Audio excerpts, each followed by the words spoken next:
ভারাক্রান্ত হৃদয়ে আপনাদের সামনে উপস্থিত হয়েছি। মাত্র কয়েকটি কথা আপনাদের সামনে উপস্থাপন করব, তার বিচার ফয়সালা আপনারাই করবেন। কিছুদিন পূর্বে সেই মাগুরার একটি কাহিনী। একজন 8 বছরের শিশু আসিয়ার দর্শনের যে প্রতিক্রিয়া আজকে সারা বাংলাদেশকে ক্ষতবিক্ষত করে দিয়েছে। বাংলাদেশের হাজারো লক্ষ মানুষের ভিতরে সেই ঘৃণা জমছে। আজকে সমগ্র বাংলাদেশ ব্যাপী এলাকার সৈয়দ থেকে শুরু করে রাষ্ট্রের প্রধান পর্যন্ত এবং পুরো দেশব্যাপী আন্দোলনের জোয়ার উঠেছে। যারা আসিয়াকে রাতের গভীরে দর্শন করে নির্মমভাবে হত্যা করেছেন, তাদের বিচারের দাবি করছেন। অবশ্যই আদালতের কাঠগড়ায় তাদের বিচার হওয়া দরকার। ছোট্ট শিশু আসিয়া 8 বছরের কন্যা, 8 বছর কন্যাকে নির্মমভাবে তার তালই দর্শন করে হত্যা করেছেন। এটা ইতিহাসে নজিরবিহীন এরকম কোনো ঘটনা আমার চোখে, আমার নজর আর কোনো দিন দেখি নাই। আমি বলবো আসিয়াকে দর্শন করে হত্যা করার পিছে আসিয়ার বড় বোন দায়ী। আসিয়ার বড় বোনের বক্তব্য অনুযায়ী আসিয়ার বড় বোন দায়ী। আসিয়ার বড় বোনেরও বিচার হওয়া দরকার। কারণ আসিয়ার বড় বোনকে যখন সাংবাদিকরা প্রশ্ন করেছেন যে আপনার বোন কিভাবে দর্শিতা হয়েছে, কেন কিভাবে মারা গেছে, আপনি কি বলতে পারবেন না? আপনি কি জানেন না? আসিয়ার বড় বোন বলেছে, আমার বোন আসিয়া এবং তার দুলাভাই এবং তার বড় বোন আমরা একই বিছানায় রাত্রে শোয়া অবস্থায় ছিলাম, একই বিছানায় ঘুমান্ত অবস্থায় ছিলাম। রাতের গভীরে তার দুলাভাইয়ের ষড়যন্ত্রে, দুলাভাইয়ের সহযোগিতায় আসিয়াকে ঘর থেকে বের করে নিয়ে সেইখানে তার তালই দর্শন করে তাকে হত্যা করেছেন। তা আমি বলবো তো আসিয়াকে তার বড় বোনের রুম থেকে, তার দুলাভাইয়ের ফাঁস থেকে তার তালই কীভাবে তুলি নেই? নিশ্চয়ই এখানে কোনো ষড়যন্ত্র আছে। তো ষড়যন্ত্র বোঝা গেছে তার আসিয়ার বড় বোনের বক্তব্য, সেইখানে তার দুলাভাইয়ের ষড়যন্ত্র আছে। তার দুলাভাই সহজে করে কিন্তু তার বাবার হাতে আসিয়াকে তুলে দিয়েছেন। তাহলে বোঝা গেছে তার বড় বোনেরও ষড়যন্ত্র, তার বড় বোনের এখানে নেগলেন্সি আছে। তো তার বড় বোন জানলো না কেন? সে ঘুমান্ত অবস্থা ছিলেন কেন? সে কি জানল না তার বোনকে এখান থেকে নিয়ে যাওয়া? অবশ্য হয়তো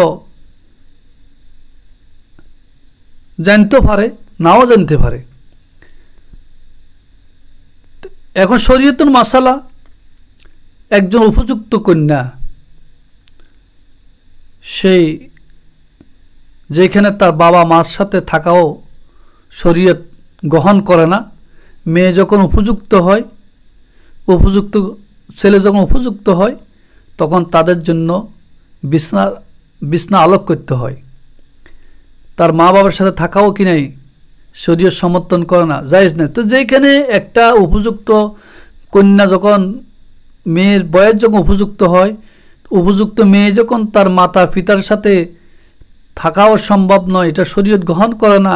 তো সেইখানে 8 বছরের একজন মেয়ে কন্যা মোটামুটি কিছু না কিছু তার বুঝ হয়েছে, তার জ্ঞান হয়েছে, এরপরও সেই কীভাবে বেগানা পুরুষ, তার দুলাভাই এবং তার বোন, সে একসাথে একই রুমে একই বিছনায় থাকলেন। এটাও তাদের অপরাধ। শয়তান তো সব সময় মানুষের পিছে লাগাই থাকে। হ্যাঁ, এখানে একটা প্রশ্ন জাগে, হয়তো তাদের ঘর নিরাপদ না, তাদের ঘর নিরাপদ না, আসিয়া কোন রুমে থাকার মতন সেরকম নিরাপদ ছিল না। আসিয়াকে যদি কোনো রুমে রাখা হয় সেইখানে হয়তো আক্রমণ হবে, কারণ তার শ্বশুর মানে আসিয়ার পিছনে আসে, এই জন্য হয়তো তার বড় বোন আসিয়াকে কোনো রুমে না রেখে নিরাপদ মনে করে তাদের সাথে রাখছেন, কিন্তু সেইখানেও কি আসিয়া নিরাপদ পেলেন না। তো সম্মানিত হাজরিন, আজকে সারা বিশ্ব থেকে বিভিন্ন রকমের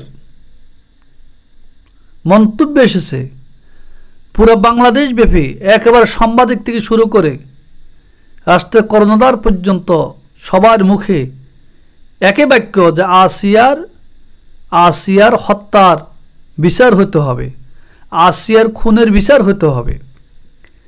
এই জন্য সাংবাদিকেরাও বিভিন্ন দাবি জানাইছেন।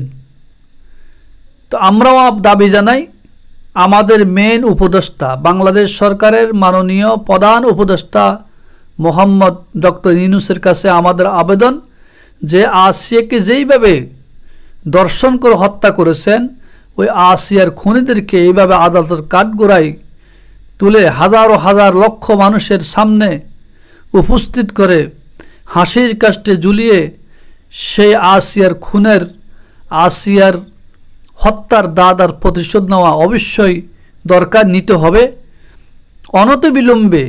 অনতিবিলম্বে আসিয়ার এই খুনিদেরকে গ্রেপ্তার করতে হবে, আসিয়ার খুনিদের বিচার করতে হবে। যদি হাজার হাজার লক্ষ লক্ষ মানুষের সামনে যদি এই খুনির বিচার হয়, তাহলে আরও হাজারো খুনি, হাজারো দর্শনকারী কিন্তু সেই দ্বিধাবোধ মানে সেই ভয় করবে, সেই মানে অন্য নারীকে দর্শন করতে সে সাহস করবে না। তো এই জন্য আমরা চাই আসিয়ার এই খুনের বদলা, আসিয়ার এই দর্শনের বিচার অবশ্যই বাংলার জমিনে হতে হবে। আল্লাহ রাব্বুল আলামিন কোরআনুল কারীম বলছেন, কিসাসুন হায়াতুন ইয়া উলিল আলবাব, হে জ্ঞানী ব্যক্তিরা, কিসাসের মধ্যে হায়াত রয়েছে। তো কিসাসের মধ্যে হায়াত কীভাবে রয়েছে? একজন মানুষ যদি কোনো একজন মানুষকে হত্যা করে, তার হত্যার পরিবর্তে তাকে যদি লক্ষ লক্ষ মানুষের সামনে হাসিতে ঝুলানো হয়, ছেড় উচ্ছেদ করা হয়, তো সেই হাজার হাজার মানুষের মাঝে যদি 50 জন 100 জন যদি হত্যাকারী থাকে, তখন সেই 100 জন মানে হুঁশিয়ার হয়ে যাবে যে অন্য মানুষকে হত্যা করতে। তো বোঝা গেছে একজনের পরিবর্তে যদি আরেকজনকে নিহিত হয়, মানে হত্যা করতে হয়, হত্যা করে, তো আপনারা বুঝতে পারলাম 2টা প্রাণ শেষ হয়ে গেছে, কিন্তু এই 2টি প্রাণের বিনিময়ে আরও 50টা প্রাণ বেঁচে গেছে। এই জন্য কিসাসের মধ্যে হায়াত রয়েছে, জীবন রয়েছে। আল্লাহর কোরআন সত্য, আল্লাহর কোরআন মিথ্যা নয়। সম্মানিত হাজরিন, আজকে সারা বাংলাদেশ ব্যাপী যেইভাবে খুন খারাপি চলছে, হত্যা, ধর্ষণ, লুণ্ঠন, চুরি ডাকাতি, জেনা ব্যভিচার চলছে, বাংলাদেশের কোনো আইন কানুন বাংলাদেশে নাই।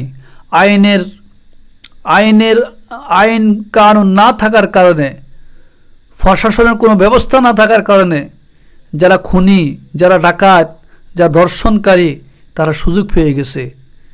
আজকে বাংলাদেশের প্রায় বিভিন্ন জায়গায় প্রশাসনিক লেভেলের কোনো কর্মকর্তা নাই, পুলিশের কোনো ভূমিকা নাই, সেনাবাহিনীর কোনো ভূমিকা নাই। মানুষ যেইভাবে আমরা সেইভাবে কাজ করে, মানুষ হত্যা করে, চুরি করে, ডাকাতি করে, ছিনতাই করে। এই যে অপরাধগুলা কেন হচ্ছে?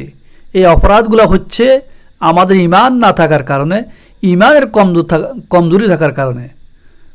শত শত মানুষ ব্যভিচারে আছে, হাজারো হাজারো মানুষ ব্যভিচারে জড়িত।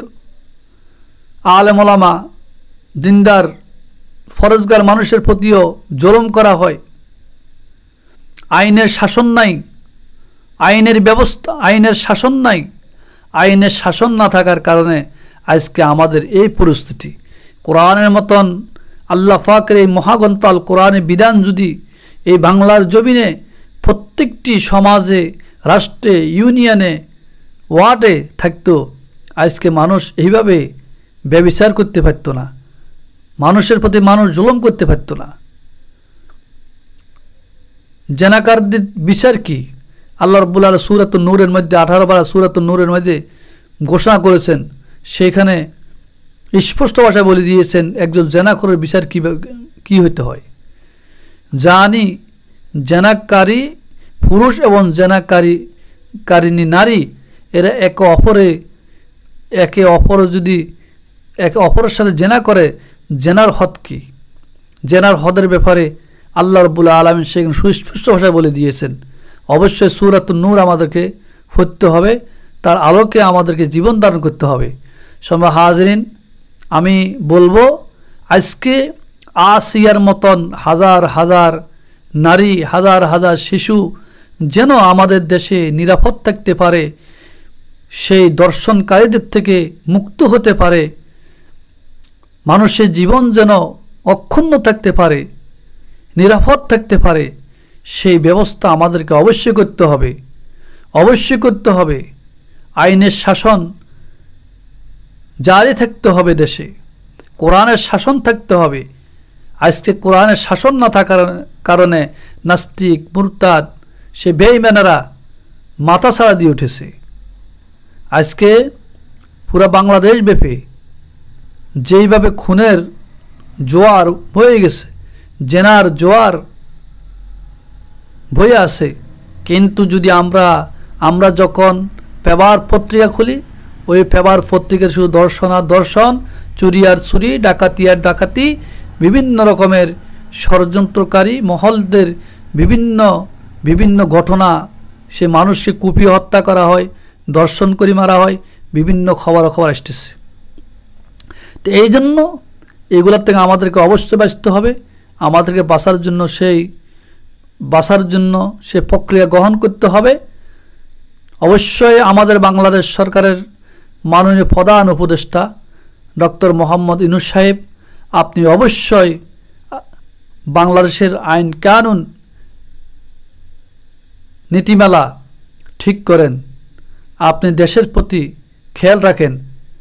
আমাদের উপদেষ্টারা আছেন যে একজন ধর্ম উপদেষ্টা, যিনি একজন আলেম, যিনি একজন জ্ঞানী গুণী লোক, আপনিও ইসলাম ধর্মের যেই নিয়ম নীতি সেগুলো যেন বজায় রাখতে পারেন। দেশের উপরে, দেশের বিভিন্ন স্থানে ধর্মীয় কাজগুলি আপনি চালিয়ে যান। অবশ্যই দেশের প্রতি তাকান। মানুষ যে জুলুম, নির্যাতন, চুরি ডাকাতি, জেনা ব্যভিচার যেইভাবে করতেছে, এগুলোর থেকে যখন মানুষ মুক্ত থাকতে পারে সেই ব্যবস্থা আপনারা করেন না। আপনাদেরকে আল্লাহ তাআলার কাছে সে জবাবদিহি করতে হবে। আলহামদুলিল্লাহ, আজকে বাংলাদেশের আনাচে কানাচে ওলামায়ে কেরাম, আলেম সমাজ পবিত্র মাহে রমজানকে কেন্দ্র করে বিভিন্ন জায়গায় ইফতার মাহফিল থেকে শুরু করে দান সদকা থেকে শুরু করে সব কিছু করে আসছে। আজকে বাংলাদেশে ওলামায়ে কেরাম, বাংলাদেশের ইসলামী দলগুলা আজ প্রতিদিন ইফতার মাহফিলের মাধ্যমে মানুষকে হুঁশিয়ারি করে, রোজার তাৎপর্য থেকে শুরু করে, কোরআন কারীমের বিধান থেকে শুরু করে বিভিন্ন দিক নির্দেশনা মানুষকে দিয়ে থাকে। মানুষকে নামাজের দাওয়াত দেয়, মানুষকে সৎ কাজের দিকে উদ্বুদ্ধ করে, অসৎ কাজ থেকে মুক্ত থাকার জন্য বলেন। আজকে আমাদের